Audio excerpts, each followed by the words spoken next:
My esteemed readers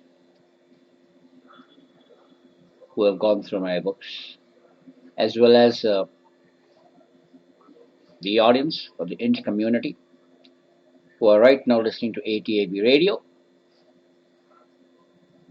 I outline my intent in writing the three manuals on counterintelligence, that is HUMINT, as well as on company level intelligence capability, that is pushing down intelligence to the boot level. My intent is to incorporate solution for uncertainty in warfare in existing doctrine.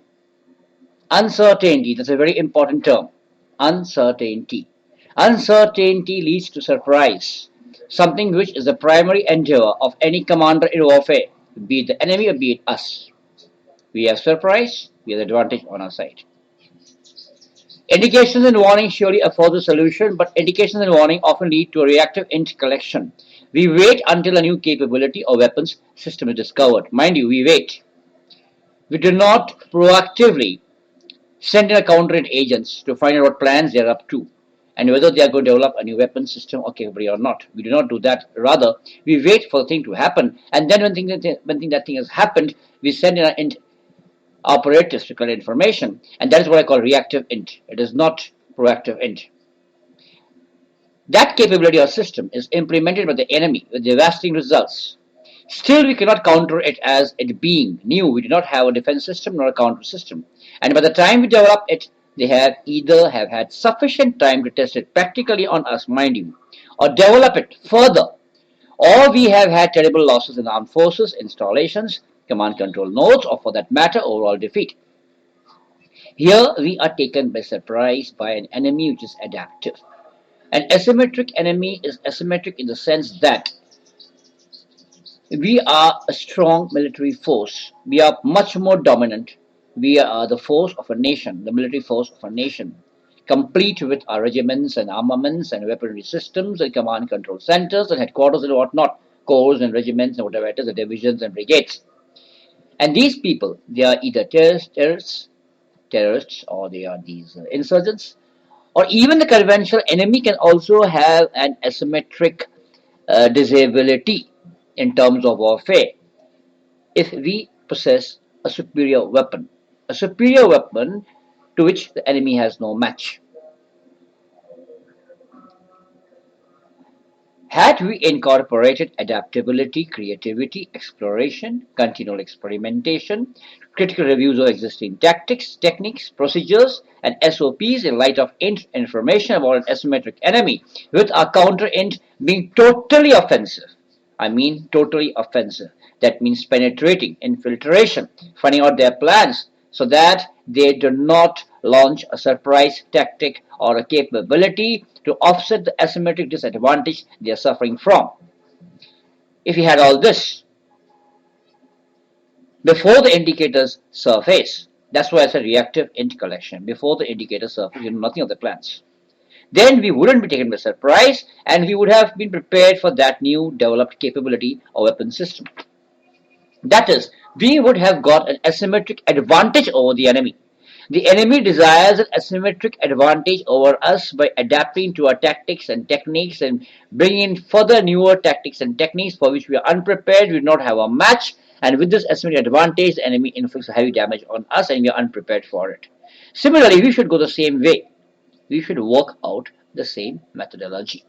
This is the age of asymmetric warfare. Here, we are not fighting conventional forces with predictable order of battles, predictable weaponry systems. We do not know what they are doing. Literally, we do not know what they are doing. In ENT, we say that we try to know the unknown. But it should actually be like this. We see an indicator, we send in an agent to find out what's happening. Fine. Intelligence should be something which we do not know anything at all. Even the enemy should be, say the enemy is totally silent. There's no activity. They say that if an enemy has intent and capability, then that enemy is a dangerous enemy. Without intent or without capability, I mean, any of these two is missing, we say the enemy is not a danger to us. Fine, the enemy has an intent but no capability. But what is the guarantee that it doesn't have the capability? It might be making up a capability. That is where we need offensive counter-int. We cannot just stay silent. The enemy has no intent but capability, or has capability but no intent, so no danger. Okay, then let's rest on our laurels. No, we gotta find out something else is going on there, somewhere behind the scenes, behind the curtain. In present times, we are dealing with asymmetric enemies more and more, be it insurgency, terrorism, or even conventional enemy with a solid, devastating new capability or weapon system or tactics which far offsets the capabilities, weapon systems, or tactics, granting him an asymmetric advantage. Let's start by touching on tactics and techniques and procedures in light of asymmetric warfare. Tactics. This is at the point of engagement. We have a repository of tactics laid down the ages by different types of combat scenarios. In order to counter an enemy's attack, we resort to an arrangement of methods known as tactics. We cannot depend on one particular tactic, mind you. What we have is a menu. We simply choose which one suits the current tactical operational environment to inflict a defeat on the enemy. We can never have a surety of which tactic to use in the case of asymmetric warfare. Each application is unique. It could be that previously the tactic was used with success in one particular type of combat situation. It could very well be that the asymmetric enemy has adapted itself to most of existing tactics. Mind you, has adapted, the word adapted. The enemy has adapted itself to most of our existing tactics and invented their own newer tactics. And here we are caught badly. We have nothing in the menu to choose from, the menu of existing tactics in a doctrine. An adaptive enemy can inflict havoc if a doctrine is not flexible, it is not adaptable, is tuned only to conventional form of warfare. We should remember uncertainty leads to a lapse in the situational awareness and development of the commander. Thus, he does not know what to plan and thereafter what tactics, techniques, or procedures he will employ. Doctrine should focus, should, I stress on the word should. Doctrine should focus well on a warning system. There should be a warning system incorporated, embedded in the doctrine. To envisage and implement a good warning system so as to reduce a critical factor uncertainty and hence eliminate surprise, SURPRISE, the most important element in most important objective every nation tries to achieve. We need a solid proactive intelligence setup in place, the robust counter-int framework to prevent this surprise. We need offensive counter-int. Surprise is the thing we have to avoid. Uncertainty will lead to surprise if we do not properly use our intelligence resources or if we do not incorporate adaptability in our doctrine, adapting our tactics and techniques those of the enemy, and try to invent further newer tactics and techniques which gives us an asymmetric advantage over the enemy. Let's come down to certain points. Number one, without a good int setup, we cannot fathom enemy's intentions. Hence, uncertainty exists. Here we need a real solid intelligence setup. HUMINT, counterint, SIGINT, technical measures, overhead surveillance systems, but these go for conventional warfare. If you're dealing in a jungle warfare, dealing with urban insurgency, the line of sight is obstructed in the case of overhead surveillance platforms. In that case, we only have HUMINT and counterint to work up, to help us, aided with SIGINT. We cannot totally focus on technical measures. In fact, mind you, we are going back to the previous old days where the man on the ground, the agent, was the only source of information. We are going back to those days, and mind you, it has time, history, down the ages, it has been proved that the human agent, the human operator, the human agent is the most versatile int resource we ever had. Number two, we have intelligence reports about the timing, plan, and in existence of an enemy attack. Fine. We have a full int report, an int summary, or a int rep we have with us. Okay, fine, this is going on. This is the timing and plan and existence of an enemy attack. But point is, we interpreted so badly after the attack happened that uncertainty still exists as to why the damn attack happened. Here again, intelligence failed. We did get intelligence on plan fine, on timing fine, and on attack itself, but could not collect sufficiently to decipher the strategic intent of the enemy. And what was the intent? To surprise us with a weapon or a tactic which was a surprise weapon and tactic, which was intended to offset the asymmetric disadvantage the enemy was suffering because of a superior dominant military force. Or even the intermediate intent. We don't know even that. We defined our int requirements improperly. This is very critical to understand collection management. I have put this in my book on HUMINT. Int requirements.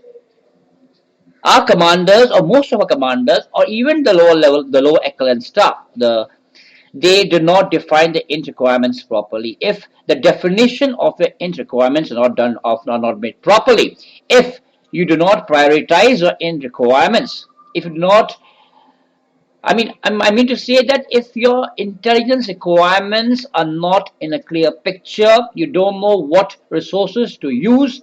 You're supposing you need to know something about A. Now, what we need to know about A is the intelligence gap, the thing we don't know about A. If we can define that properly, then we can utilize our resources in a proper manner, into resources, and that's collection. That is asset management, so that we can go for further collection management. Operatives going in, giving us information. That's it. But supposing we define our int requirements in a wrong manner, then we are totally going in the wrong direction. We're wasting our resources. Something is called ISR, intelligence, surveillance, reconnaissance, synchronization. We are not synchronizing it. That means our assets are being improperly used, while those assets could be used by other parallel units, by other units in the battlefield. Instead of doing that, we are misusing our resources as we are going in the wrong direction. If we had the right requirements in mind, of course, it would be a different scene altogether. This is usually not in the case. Is this usually not the case in conventional warfare, where we can make good guess about the OB, conduct an intelligence preparation of the battlefield, conduct aerial reconnaissance, exploit using counter-int, and intercept radio signals. But in asymmetric warfare, in urban jungle terrain, all this is very difficult or near impossible. We cannot use all our int resources. Sometimes it's impractical to use them. Supposing we get imagery reports about something going on. Now, to interpret those imagery reports among the scores of reports lying in waiting, it takes time. And by that time, we don't have the actionable intelligence. Now, that's a very important term, actionable intelligence. And even that is a factor in asymmetric warfare. 3.